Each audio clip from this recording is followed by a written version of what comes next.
Hey, trotamundos, ¿qué tal? Yo soy Kurenai y aquí venimos a hablar de libros.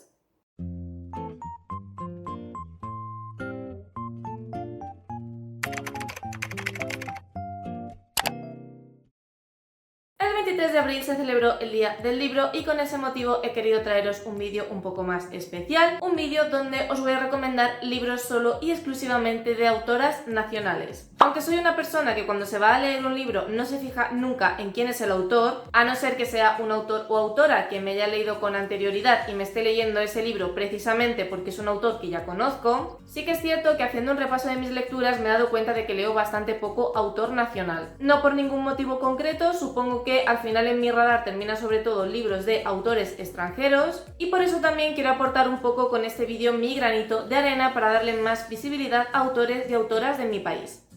Voy a empezar primero hablándoos de dos libros que he leído recientemente y de los cuales todavía no he hablado en el canal. El primero es Danza de acero de Marta Carballo Losada, que es la primera parte de una biología llamada Pétalos de sangre. Quizá os suene el nombre de esta autora porque ya he hablado varias veces de ella en mi canal con otra de sus novelas, que es Colores en el viento, una novela autoconclusiva de fantasía que me encantó en su momento y que os la recomendé un montón de veces. Como digo, aquí tenemos una biología ambientada en Japón, protagonizada por un lado por Aurora y por otro lado por Suzue. Aurora es una muchacha que proviene de una familia muy pobre, por lo que su madre toma la drástica decisión de enviarla a otro país, donde tiene una conocida que puede acogerla en su casa del té. Cuando Aurora llega a este sitio, resulta que en la casa del té lo que hacen es preparar a futuras geishas, por lo que Aurora, que será renombrada Yuki, tendrá que aprender a marchas forzadas todas las cualidades que implica ser una geisha, como por ejemplo servir el té, tocar instrumentos tradicionales, bailar, etc. Será en este lugar llamado también Okiya donde conocerá a nuestra segunda protagonista, Suzue, que es una chica muy reservada, muy cerrada, muy fría, que apenas quiere tener contacto con los demás, pero aún así Yuki será capaz de ver algo en ella que hará que enseguida quiera hacerse su amiga. Lo que Yuki desconoce de su amiga es que esta oculta un pesado secreto, y es que Suzue antes pertenecía a una familia muy acomodada cercana al emperador, pero debido a una traición, sus padres terminaron muriendo y ella es la única que queda con vida. Desde hace años su único objetivo es volver a reencontrarse con la persona que traicionó a su familia y vengarse, por lo que en realidad su paso por la Okiya va a ser temporal hasta que consiga continuar su camino. Es una primera parte muy prometedora cuyo final me dejó con muchísimas ganas de poder leer el segundo libro, y el hecho de que esté ambientada en Japón para mí fue un plus porque sabéis que es un tipo de ambientación que me gusta mucho. Sí que es cierto que al principio la sentí un poquito cliché, me sentía como si el autor hubiera cogido todos los tópicos que conocemos de la cultura nipona, los hubiera mezclado y los hubiera metido en el libro, pero también es cierto que en mi caso es porque soy muy tiquismiquis con cómo se representa esta cultura en la literatura, así que yo creo que es una novela perfecta para cualquier lector que disfrute de Japón o que disfrute del manga y el anime, porque es cierto que este libro muchas veces se sentía como si estuvieras leyendo un shonen. Es un libro que tiene acción, que tiene intriga, que tiene misterio, que tiene secretos, que tiene un pelín de mitología japonesa, un libro en el que además se nota que la autora se ha documentado y ha investigado mucho de Japón para poder hacer esta ambientación.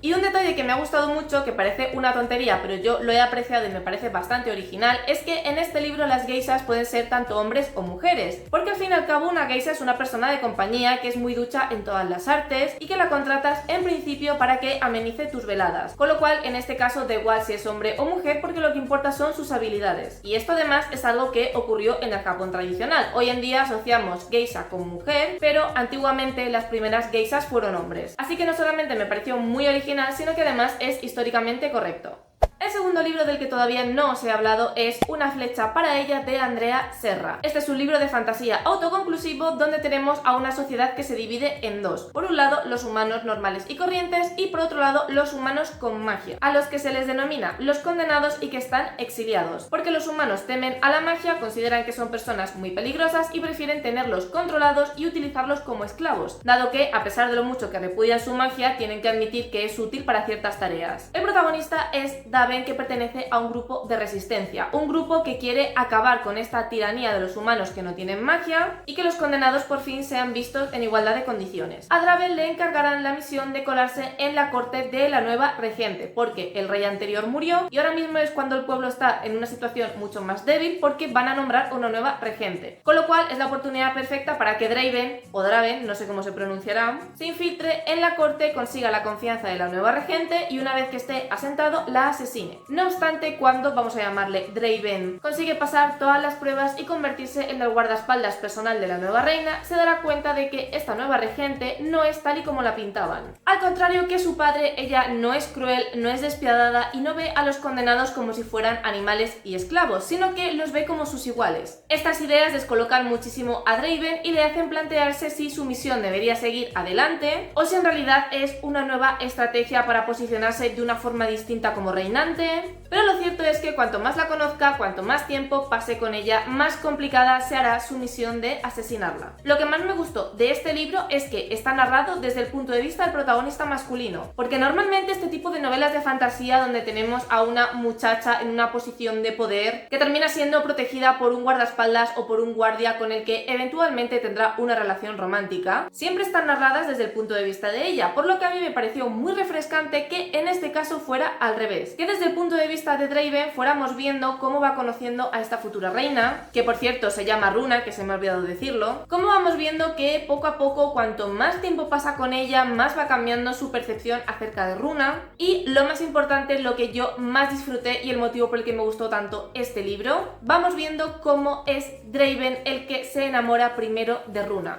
y cómo eso afecta a su misión, a su creencia como condenado y a su puesto dentro de la resistencia. Es una novela que se va a ir complicando muchísimo porque evidentemente cuanto más aprecio le tenga a Runa, más complicado va a ser ejecutar su misión y veremos esa problemática ética que termina teniendo Draven porque al final su corazón está dividido. Por un lado cree completamente en Runa y que el mundo que ve ella donde condenados y humanos sin magia son iguales es un mundo que puede llegar a ser posible y que desde luego Runa tiene todas las papeletas para conseguirlo, pero al mismo tiempo siente que apoyar a la reina es apoyar todo aquello que él desprecia y el motivo principal por el cual él se unió a la resistencia. Quizá lo único negativo de este libro es que hubo momentos en los cuales la lectura se me hizo un poco pesada. Si buscáis un libro de fantasía en el que el romance esté muy bien desarrollado, en el que la autora se tome su tiempo para que estos personajes se conozcan, se vayan haciendo amigos, luego poco a poco vayan surgiendo los sentimientos y en general una novela de fantasía donde el romance sea realista, esté bien estructurado,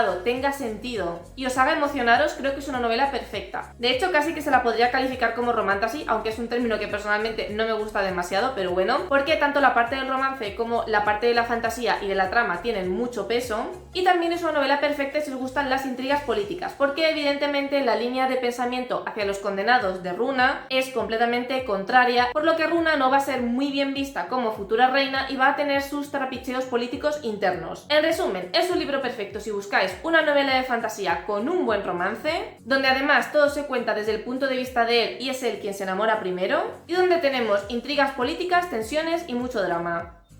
Y ahora sí, vamos ya con los libros que he mencionado varias veces en el canal, pero que creo que merece traerlos de nuevo a colación. El primero que tengo por aquí es La balada de las tres lunas de Marta Morillo, que como sabéis es un retelling de Mulan. En este libro se cuenta la leyenda de que cada ciertos años la diosa de la luna baja a la tierra buscando vengarse de su antiguo amante humano. Sin embargo, la bajada de esta diosa es muy peligrosa porque termina provocando muchísimos daños en el pueblo. Es por esto que los hombres han desarrollado un tipo de magia que les permite pelear contra la diosa durante esos días que está en la tierra. La magia más poderosa es precisamente la magia de la luna, porque es la única que es capaz de combatir a la diosa directamente. La familia de Mei es una de las afortunadas en cuya sangre corre este tipo de magia. Pero hay un pequeño problema y es que en esta generación quien ha manifestado esta magia es Mei y no su padre como tocaría. Y como acabo de decir, los únicos que pueden realizar magia son los hombres, porque consideran que las mujeres son demasiado inestables y por lo tanto cualquier mujer que nace con magia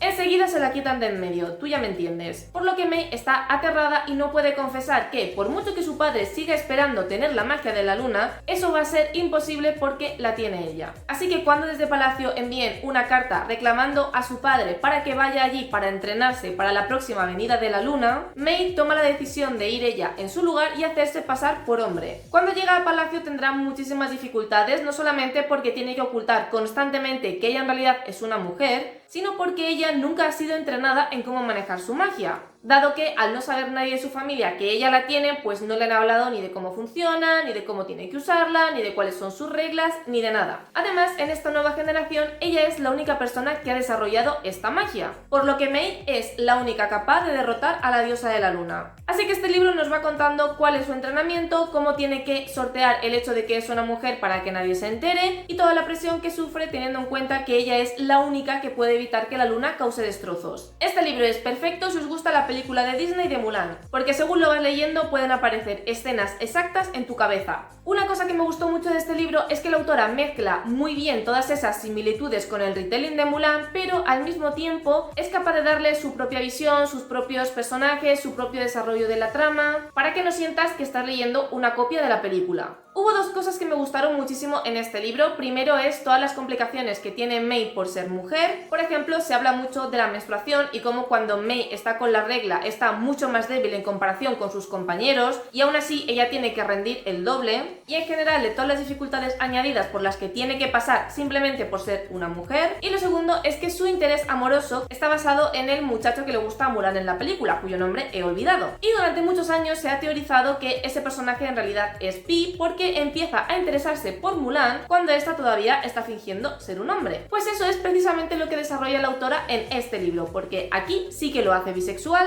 y sí que vemos perfectamente cómo Mei empieza a hacerle tilín cuando todavía no sabe que es una mujer. Así que si os quedasteis con esa espinita clavada viendo la película de Mulan, que sepáis que aquí la autora lo lleva súper bien. Seguimos con retelling, y es que otro que os quiero comentar de autora nacional es Mi espíritu y su voz de Cristina Caro, que como imaginaréis por la portada y por el título, y como ya os he contado en diversas ocasiones, es un retelling de El fantasma de la ópera. En este caso tenemos tres protagonistas. Por un lado tenemos al fantasma de la ópera, que aquí es un fantasma como tal, un muchacho que murió hace muchísimos años y que desde entonces su espíritu se ha quedado anclado a la ópera de Garnier, porque no va a ser capaz de descansar hasta que consiga publicar su ópera magna. Para esto lleva muchísimos años trabajando en esta obra y además tiene a toda la ópera sometida, dado que considera que la ópera de Garnier le pertenece. Y además está entrenando en secreto a Chris, un muchacho deforme que tiene que llevar una máscara y que vive junto con el fantasma en los subterráneos de la ópera. Chris es un muchacho muy talentoso que tiene una voz angelical, pero que debido a su deformidad tiene pánico a mostrarse en público, porque sabe que va a ser rechazado. Por lo que el fantasma se dedica a entrenarle para convertirle en el protagonista de su ópera, dado que está convencido de que cuando la gente le vea cantar en el escenario, todo ese miedo que puedan sentir hacia el muchacho va a desaparecer y solamente le van a admirar. Chris y el fantasma llevan muchos años teniendo esta dinámica hasta que la rompa una nueva incorporación, que es Angelique, que sería nuestra Christine Daae en la obra original. Angelique es una muchacha muy inocente, muy dulce y muy carismática que acaba de llegar como nueva incorporación a la ópera. En cuanto Chris la escucha cantar, se enamora de su voz y se dedicará a ser su maestro en las sombras, es decir, su ángel de la música. Y al fantasma esto no le hará ni puñetera gracia, porque comienza a ponerse muy celoso. Así que el fantasma decide que, como va a ser imposible que Chris se olvide de Angelique, lo mejor que puede hacer es incluir a la muchacha en su ópera. Una idea que al principio parece bastante buena, pero que pronto comenzará a torcerse. Si os gusta el fantasma de la ópera y queréis leer un retelling juvenil, este es perfecto. Es verdad que hubo algunas cosas que no me terminaron de convencer, pero lo que más me gusta es la originalidad de que el fantasma aquí se desdoble en dos, porque así por un lado tenemos al fantasma como tal, que es esa parte más rencorosa, más egoísta, a quien no le importa causar miedo y estragos con tal de conseguir lo que quiere, y por otro lado tenemos a Chris, que representa más esa vulnerabilidad, ese chico perdido, dolido, que lo único que busca es empatía y que alguien le quiera, y que encontrará todo eso no solamente en el fantasma sino también en la propia Angelique. Angelique me gusta más que Christine Daae porque en este libro tiene muchísimo carácter y es una persona a la que no le van a torear, y además, al igual que pasaba en el retelling de Mulan, es un libro que está muy bien hecho porque mientras lo vas leyendo tienes en tu cabeza las canciones de la película y escenas muy concretas, pero al mismo tiempo no tienes ni idea de por dónde va a tirar la autora, porque la historia es lo suficientemente original como para que no sepas qué final le va a dar, o cómo se van a comportar los personajes, o cómo se van a resolver los dramas que hay, porque a pesar de ser juvenil es una obra muy dramática y que toca unos temas muy intensos. La siguiente novela que os quiero recomendar también es de fantasía autoconclusiva y es La voz del bosque de Laura Tejada. Nuestra protagonista es Riven, que desde muy jovencita descubre que es una bruja. Sin embargo, esta historia, al estar ambientada en el siglo XIX, si descubrían que eras bruja, la consecuencia era que te ibas a la hoguera. Por lo que desde pequeña su hermana mayor, porque Riven solamente vive con su hermana mayor y con su hermana pequeña, ha animado a esta a que oculte sus poderes y a que no deje que nadie sepa que es una bruja. Sobre todo porque en el pueblo en el que vivían al principio, por culpa de los poderes de Riven, pasó algo que las ha obligado a desplazarse a otro pueblo muy lejano en el que no las conozcan y, lo más importante, en el que no sepan que Riven es una bruja. No obstante, en cuanto se mudan a este nuevo pueblo, Riven siente algo en el bosque. Tiene la sensación de que en ese bosque hay algo raro, de que hay algo que la llama. Además, en este pueblo cuenta la leyenda que en el bosque habita una bruja a la que tienen que tener contenta realizando ciertos rituales para que no caiga la desgracia sobre el pueblo. A pesar de las precauciones de Riven, Jerome, que es el terrateniente del pueblo, enseguida se dará cuenta de que hay algo raro con esa muchacha y descubrirá que es una bruja. Pero lejos de delatarla, la utilizará para sus propósitos, porque lo que habita en el bosque es muchísimo peor que lo que puede hacer Riven. Este libro es una fantasía oscura que me gustó mucho porque la protagonista me da muchas vibes de Miércoles Addams, o Merlina como la llamáis en Latinoamérica. Es un personaje que de primeras parece bastante sociópata, que parece que no tiene sentimientos, que no tiene emociones, que sí que es cierto que quiere mucho a sus hermanas, pero la forma en que hable de ellas o la forma en la que las trata da la sensación de que sus hermanas le dan igual. Además, es un personaje bastante inaccesible emocionalmente, es distante, es fría, aunque es muy leal y cuando tiene que ayudar a sus hermanas hará lo posible con tal de protegerlas. Y también me recuerda a Miércoles porque tiene como un puntito sádico. De hecho, lo que más disfruté de este libro fue precisamente de la protagonista, porque me supuso un soplo de aire fresco, teniendo en cuenta el tipo de personajes que suelen protagonizar novelas de fantasía juvenil. Además, también es un libro que tiene un giro de trama que no te esperas, porque tú cuando empiezas la novela es como que intuyes por dónde van a ir las cosas, cómo va a suceder, qué es lo que va a ocurrir en la trama, pero es una novela que esconde mucho más de lo que parece a primera vista, por lo que llega un punto en el que tenemos un girito que yo no me vi venir en absoluto y que hizo que el libro fuera todavía más interesante. Quizá el único punto negativo es que se me hizo demasiado lento en algunos momentos. Hubo capítulos en los que sentía que la trama no estaba avanzando y que estábamos dando círculos alrededor de la misma idea una y otra vez, pero bueno, aparte de eso, es una novela muy recomendable. Otra trilogía de autora nacional que os quiero recomendar es Las tres hijas del rey muerto, de Marina Tenatena. Cuando el rey apareció muerto, estaba más que claro que su primogénita Astra se iba a convertir en la futura reina. Pero la misma noche en la que asesinaron a su padre, Astra fue secuestrada por un grupo de sacerdotes. En este reino antiguamente existía la magia, pero a causa de la última destrucción que este tipo de poderes causó, la corte decidió que la magia y los dioses tenían que ser expulsados del reino. Hubo un grupo de rebeldes que no estaban en absoluto de acuerdo con esto, porque además consideraban que la magia era parte de la naturaleza y que si la hacían desaparecer junto a los dioses iba a ocurrir una nueva desgracia, y precisamente es este grupo de rebeldes los que secuestran a Astra. Destrel, que es la hermana mediana y apenas una niña, de repente se ve con la responsabilidad de la noche a la mañana de tener que convertirse en la futura reina. Por supuesto, no ha sido entrenada ni educada en absoluto para gobernar, por lo que durante muchísimos años tendrá que trabajar muy duro para ganarse su lugar en la corte. Poco antes de que la coronen, aparece